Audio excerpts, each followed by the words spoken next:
नमस्कार, विपक्ष ऑलवेज बेदम देख रहे हैं आप। मैं हूं आपके साथ पूजा। राहुल गांधी एक बार फिर विपक्षी एकता का राग अलापते नजर आ रहे हैं। राहुल गांधी ने सहयोगी दलों को संदेश दिया है कि अगर सभी विपक्षी पार्टियां एकजुट हो जाए तो बीजेपी को हराना आसान है। राहुल गांधी ने भरोसा जताया कि विपक्ष साथ आया तो बीजेपी की हार बिल्कुल तय है।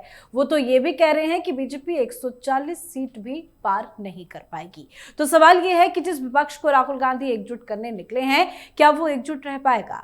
तो वहीं महाराष्ट्र में भी उद्धव के सांसद एकजुट नहीं दिख रहे हैं। 9 में से 6 कभी भी पाला बदलकर शिंदे के साथ जा सकते हैं। तो क्या कुछ चल रहा है महाराष्ट्र में, ये भी आपको बताएंगे। चर्चा के लिए मेरे साथ स्टूडियो में मौजूद हैं कैपिटल टीवी के editor in chief doctor Manish Kumar और हमारे सहयोगी राज सिंह। आप दोनों का बहुत बहुत स्वागत है। धन्यवाद।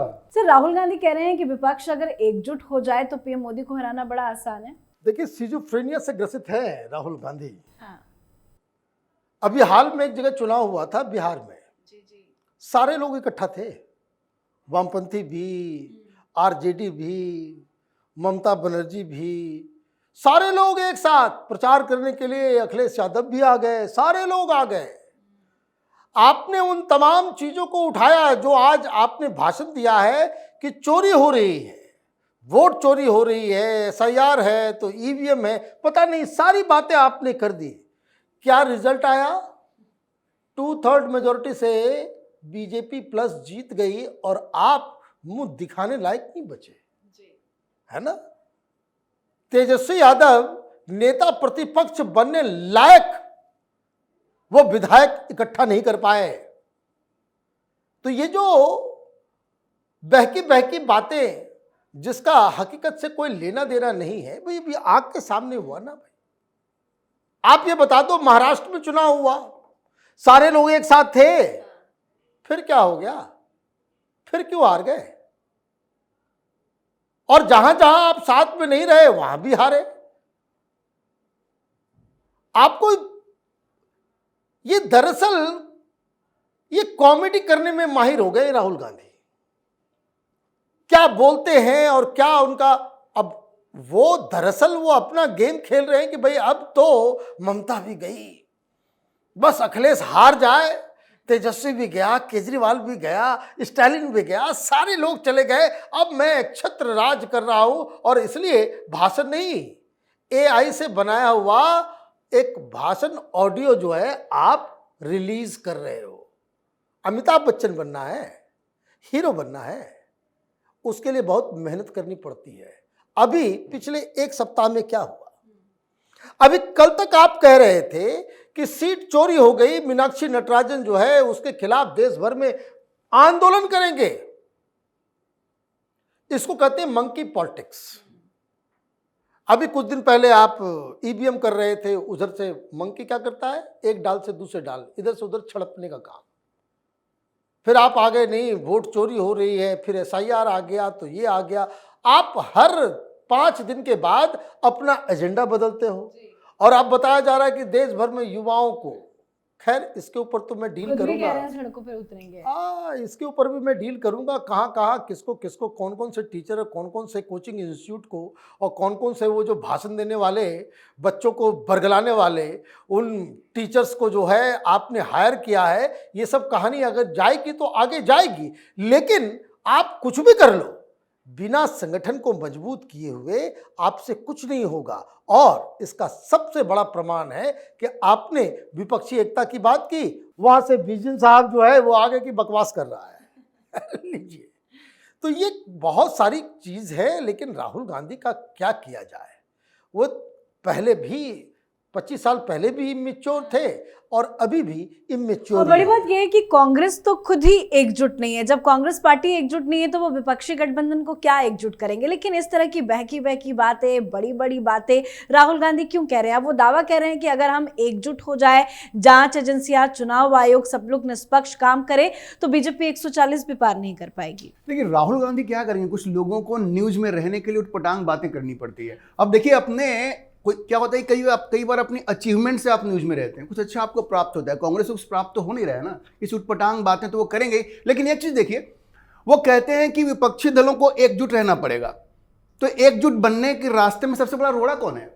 ये तो राहुल गांधी है ना। अभी इंडी गठबंधन की बैठक हुई तो अखिलेश यादव ने और तेजस्वी यादव ने क्या कहा कि कांग्रेस को बड़ा दिल दिखाना पड़ेगा। इसका मतलब क्या है? आपने देखा बिहार में जब चुनाव हो रहे थे तो तेजस्वी और राहुल में बातचीत नहीं हो रही थी, वो डिक्लेयर ही नहीं हो रहा था सीट, उसके लिए कौन जिम्मेवार था? हरियाणा में आम आदमी पार्टी मांगते रह गई कि हमारे साथ सीटों का गठबंधन कर लो, आपने किया? आपने नहीं किया। पश्चिम बंगाल में तो हो नहीं पाया, ममता जी ने आपको नहीं दिया, ठीक है। अब आप जाकर के केरल में आपने जैसी बातें की हैं विजयन के खिलाफ, पूरा सीपीएम नाराज है।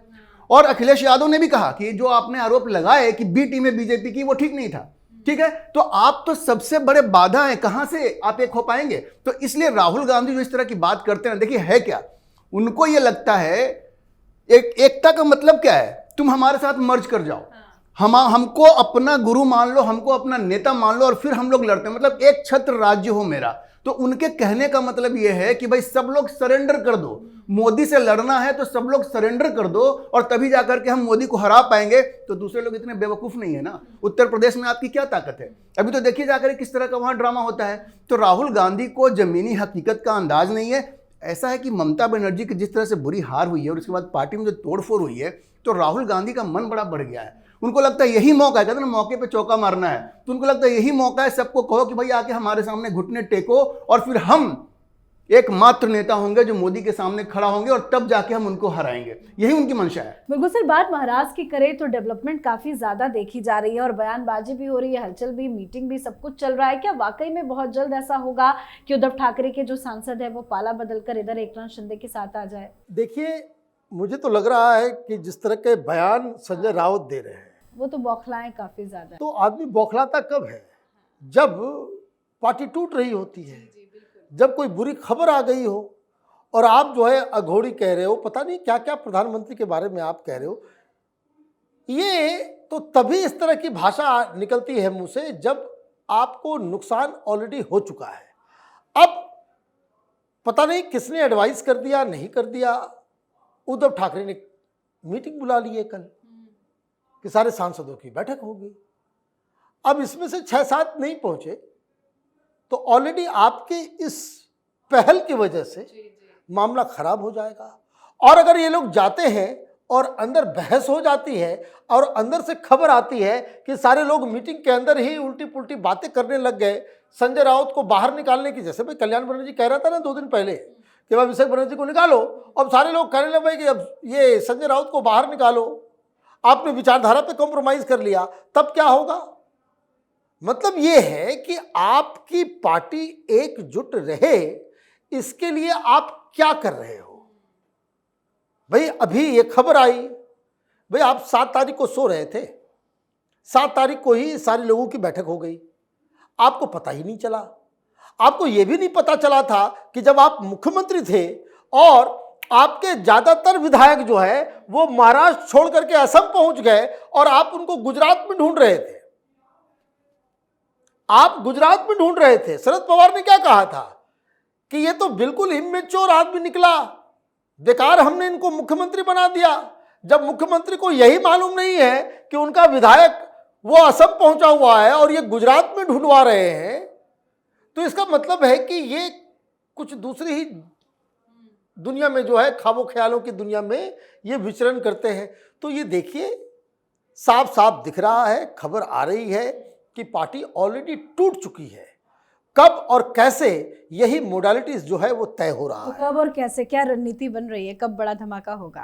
देखिए धमाका तो कभी भी हो सकता है। आपको पता है जिस तरह से विपक्ष के अंदर एक इम्प्लोजन हो रहा है, विपक्ष धीरे धीरे बिखर रही है, उसकी वजह बहुत साफ है। किसी को भी ये दिख नहीं रहा है कि उनकी राजनीति आगे चल करके मजबूत होगी, जिस तरह से नरेंद्र मोदी मजबूत होते जा रहे हैं। लेकिन एक बात मैं कहूँ, ये जो संजय राउत जो इस तरह का बयान दे रहे हैं प्रधानमंत्री के ऊपर, आप यकीन मानिए अगर बाला साहब ठाकरे जिंदा होते आज की तारीख में, और तो मैं कहना नहीं चाहता, जूता खोल के इसको मारते हैं।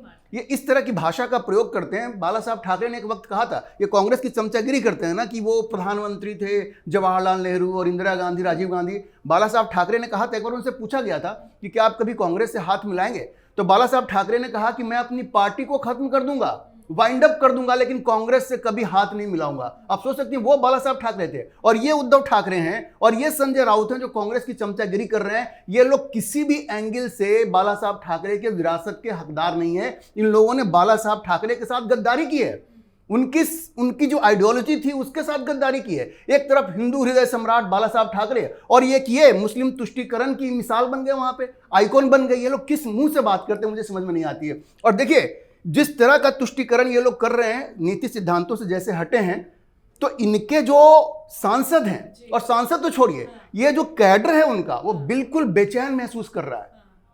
बहुत लोग तो भाग ही चुके हैं ना, जो बचे खुचे हैं वो भी भाग जाएंगे, क्योंकि आप जिन सिद्धांतों के साथ आप बड़े होते हैं, एकाएक जाकर के आपको छोड़ना पड़े उसको, तो कुछ समय तक तो आप चुप रह जाते हैं, लेकिन वो चीज आपको कचोटती है। और वो अभी तब जबकि उनको सामने अंधकार दिख रहा है। तो शिवसेना जो उद्धव ठाकरे का ग्रुप है उसके सामने बहुत बड़ा संकट है। इन्होंने बाला साहब ठाकरे की नीतियों के साथ गद्दारी की है। अंदर से तो महसूस होता है ना, गद्दारी करती हैं तो, और साथ में भविष्य भी अंधकार में दिख रहा है। ये तो भागेंगे ही, ये चीज कभी भी हो सकती है। और उद्धव ठाकरे और संजय राउत किसी को मुंह दिखाने लायक नहीं रहेंगे। बहुत बहुत धन्यवाद आप दोनों का। धन्यवाद। तो बताया जा रहा है कि शिवसेना युवती के 9 लोकसभा सदस्यों में से करीब 6 सदस्य शिंदे के साथ जा सकते हैं। महाराष्ट्र में लंबे वक्त से ऑपरेशन टाइगर की चर्चा हो रही है, लेकिन अब यह दावा किया जा रहा है कि मानसून सत्र से पहले ऐसा हो सकता है, और अगर ऐसा होता है तो एनडीए और ज्यादा मजबूत हो जाएगी। तो वहीं राहुल गांधी बयान देकर विपक्षी दलों की खुद ही पोल खोल रहे हैं। तो आप भी अपनी राय कमेंट करके लिखिएगा। देखते रहिए कैपिटल टीवी। नमस्कार।